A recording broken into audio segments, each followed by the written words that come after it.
ನಮಸ್ತೆ. Hello. Hello, ನಮಸ್ತೆ. ಹಾ, ಈಗೊಂದು ಡೆವಲಪ್ಮೆಂಟ್ ಆಗಿದೆ, ಗೊತ್ತಾಯ್ತಾ?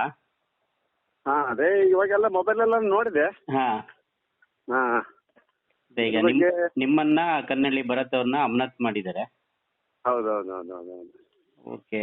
ನಿಮ್ ಗಮನಕ್ಕೆ ಏನಾರ ಇತ್ತಾ? ನಿಮ್ಮನ್ನೇನಾರ ಸಂಪರ್ಕ ಮಾಡಿದ್ರ ಹೇಗೆ ಅಂತ ಹೇಳಿ? ಇಲ್ಲ ಆ ಥರದ್ದೇನು ಮಾಡಿಲ್ಲ ಯಾರುವ ಇದುವರೆಗೂ. ಅಲ್ಲ, ಈಗ ಜಿಲ್ಲಾಧ್ಯಕ್ಷರು ಈ ಒಂದು ಡಿಸಿಷನ್ ತಗೊಳಕ್ಕಿಂತ ಮುಂಚೆ ನಿಮ್ಮನ್ನೇನಾದ್ರು ಸಂಪರ್ಕ ಮಾಡಿ ನಿಮ್ಮಿಂದ ಏನಾದ್ರು ಸ್ಪಷ್ಟೀಕರಣ ಕೇಳುವಂತ ಪ್ರಯತ್ನ ಏನಾದ್ರು ಮಾಡಿದ್ರ? ಸ್ಪಷ್ಟೀಕರಣ ಏನು ನಮ್ಮ ಹತ್ರ ತಗೊಂಡಿಲ್ಲ. ಹಾ, ಮೊನ್ನೆ ಆಗಿರೋ ಘಟನೆ ಬಗ್ಗೆ ಇಂಥದ್ದು ಹಲವಾರು ಟೈಮ್ ಎಲ್ಲ ನಡೆದಿದೆ. ಆದ್ರೆ ಯಾರೇ ನಾವು ಕೃತ್ಯ ಮಾಡಂತ ಕೆಲಸ ಯಾರು ಮಾಡಿಲ್ಲ. ಅಂತ ಅವರು ಹೇಳಿದಾರೆ, ನಮಗೂ ಕೂಡ ಪೆಟ್ಟಾಗಿತ್ತು. ನಾವೇನು ಆ ಥರದ್ದೇನು ಮಾಡಕ್ ಹೋಗಿಲ್ಲ. ನಾವು ಕೂಡ ಪಕ್ಷದಿಂದ ಇವತ್ತಲ್ಲ 97ರಿಂದ ಕೂಡ ನಾವು ಪಕ್ಷದಲ್ಲಿ ಇರೋಂಥವ್ರು. ಈಗಾಗಲೇ ಒಂದು 30 ವರ್ಷ ಆಯ್ತು. ಪಕ್ಷದಲ್ಲಿ ಯಾವುದೇ ನಾವು ಚಟುವಟಿಕೆ ಆತರ ನಾವು ಪಕ್ಷದ ಪರವಾಗಿ ನಿಂತು ಎಲ್ಲರೂ ಕೂಡ ಗೆಲ್ಸ್ಕೊಂಡು ಎಲ್ಲ ಮಾಡ್ಕೊಂಡು ಬರ್ತಾ ಇದ್ದು. ಒಳ್ಳೆ ಒಂದು ಗಿಫ್ಟ್ ಕೊಟ್ಟಾರೆ ಅನ್ಸ್ತಿದೆ ಅಂತ ಕಾಣಿಸುತ್ತೆ ನಂಗೆ. ಎಲ್ಲ ನಾಯಕರು ಲೀಡರ್ಗಳು ಕೂಡ ಒಂದು ಸಾಮಾನ್ಯ ಕಾರ್ಯಕರ್ತರಿಗೆ ಒಂದು ಪಾಠ ಅಂತ ಕಾಣಿಸುತ್ತೆ ನನಗೆ ಯಾಕೋ.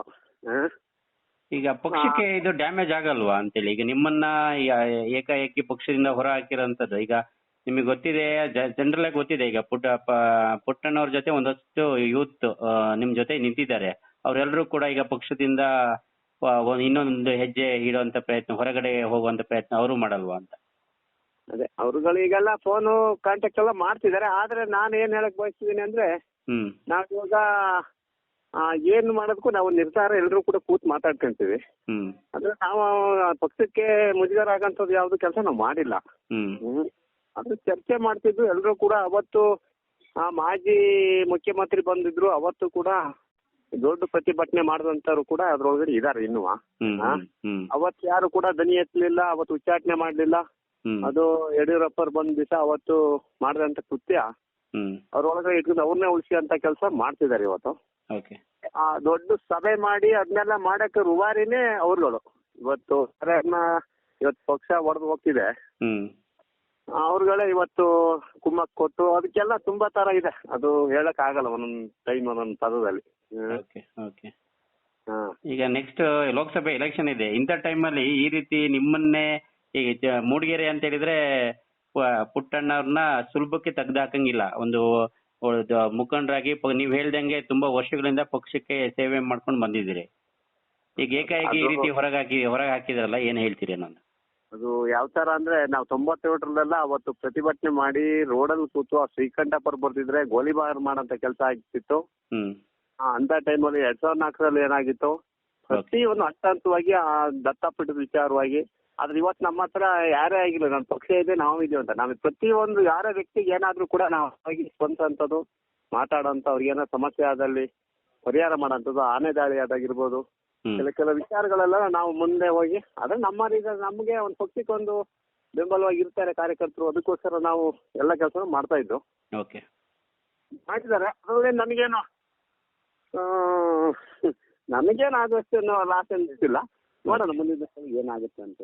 ಈಗ ನೀವು ಈ ರೀತಿ ಜಗಳ ಆಡ್ಕೊಂಡ್ರೆ ಇಬ್ಬರ ಜಗಳ ಮೂರನೇರಿಗೆ ಲಾಭ ಅಂತ, ಈಗ ಮುಂದೆ ನಿಮ್ಮ ಎದುರಾಳಿಗಿರಂದ್ರೆ ಸದ್ಯ ಕಾಂಗ್ರೆಸ್ ಅವರಿಗೆ ಇದ್ರದ್ದು ಲಾಭ ಆಗಲ್ವಾ? ಅದು ಏನೋ ಅವ್ರನ್ನೇ ಕೇಳಿದ್ರು ಈ ಪ್ರಶ್ನೆನ. ಯಾರು ಉಚ್ಚಾಟನೆ ಮಾಡಿದ್ದಾರೆ ಅವ್ರನ್ನ ಕೇಳಿದ್ರೆ ಒಳ್ಳೇದು ಅನ್ಸುತ್ತೆ ನನಗೆ, ನನ್ನ ಕೇಳೋ ಬದಲು.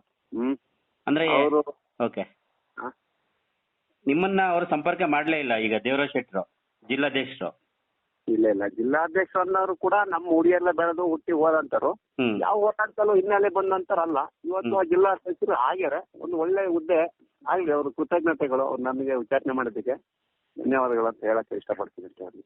ಅದೇ ಒಳ್ಳೆ ಹುದ್ದೆ, ಮಹತ್ವದ ಹುದ್ದೆ. ಇಂಥ ಒಂದು ಡಿಸಿಷನ್ ತಗೊಳ್ಬೇಕಾದ್ರೆ ಒಮ್ಮೆ ಆದ್ರೂ ನಿಮ್ಮನ್ನ ಮಾತಾಡುವಂತದ್ದು, ಯಾಕೆ ಹೀಗಾಯ್ತು ಅಂತ ಕೇಳುವಂತ ಪ್ರಯತ್ನ ಮಾಡ್ಬೇಕಿತ್ತು ಅಂತ ಹೇಳಿ ನನಗೇನೋ ಅನ್ಸ್ತಾ ಇದೆ. ಮೂಡಿಗೆರೆ ಒಳಗಡೆ ಯಾರೋ ನಾಯಕರು ಲೀಡ್ರು ಇಲ್ಲೇನೋ ಅನ್ಸುತ್ತೆ. ಆದ್ರೆ ಯಾರೋ ಒಬ್ಬ ನಾವು ಯಾವ ತರ ಈ ತರ ಉಚ್ಚಾಟನೆ ಈ ಸರಿ ಕೇಳ್ತಾ ಇರೋದು.